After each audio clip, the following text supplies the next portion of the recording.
you know. But as you say, if he's going to go, what a way to go out.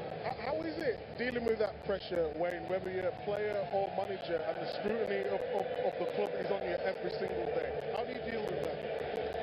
Yeah, well, that's expected at Manchester United when you're a player or manager. Of course, the manager, there's a lot more pressure, but that's expected at a club like Manchester United, and you have to win. It's as simple as that. And obviously, Manchester United finishing 8th in the Premier League is not good enough, and I'm sure Erik ten Hag would say that himself. But I think to end the season with winning the FA Cup, end on a high, send the fans into the summer ready to watch the European Championships in a good mood and ready for next season. Whatever happens with Erik ten Hag now, I'm sure we'll find out soon enough, but he could certainly hold his head up high after today's game and go out with a bang if that's what's going to happen. I think he played a blinder today. I agree. No, he really did. I mean, they were under huge pressure. So to set his team up the way he did, there was no fluke today. There was no fluke at all. They thoroughly deserved it.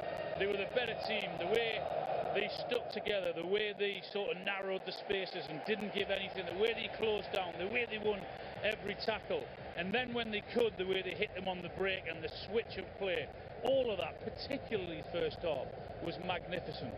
But I think we're quick enough, and we're constantly talking about Erik ten Hag and how, is he to stay at the club.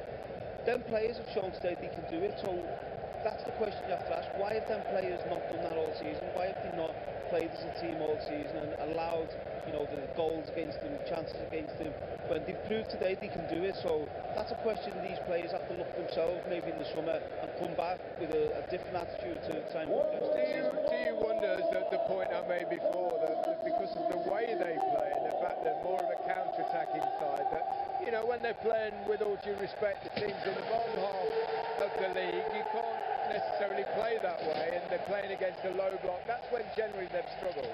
Yeah, well, I think that's what great teams do. They can adapt, and like when I was at Manchester United, our team wasn't a possession-based team, but when we were playing against the so-called lower teams, we could dominate possession, but we would always get the ball out wide, we'd get crossed in the box and stay in attack. When we used to play against Arsenal, we'd sit back and counter-attack like United did today. So I think you'd have to be adaptable to be a top team. Fantastic scenes there of the players on the pitch, the fireworks going off behind them, the glitter everywhere, and the young United fans. Look, it's been a while. Yes, it has, hasn't it? Yes, I totally agree. Let's have a look at remind ourselves of the goals. It ended up 2-1. We'll start with Garnacho, and a mess at the back for Manchester City, Micah. Yeah, it really was, and we talked about how direct Man United would be. But just in this situation here, I think Guardiola has got that under control. There's no reason for Ortega to come in that situation. All he does is cause confusion. If you look at the run from an offensive point, it was a great run, stayed on side, and then just basically making sure he finished off at the end. And this is exactly how Man United was going to approach the game. It was about taking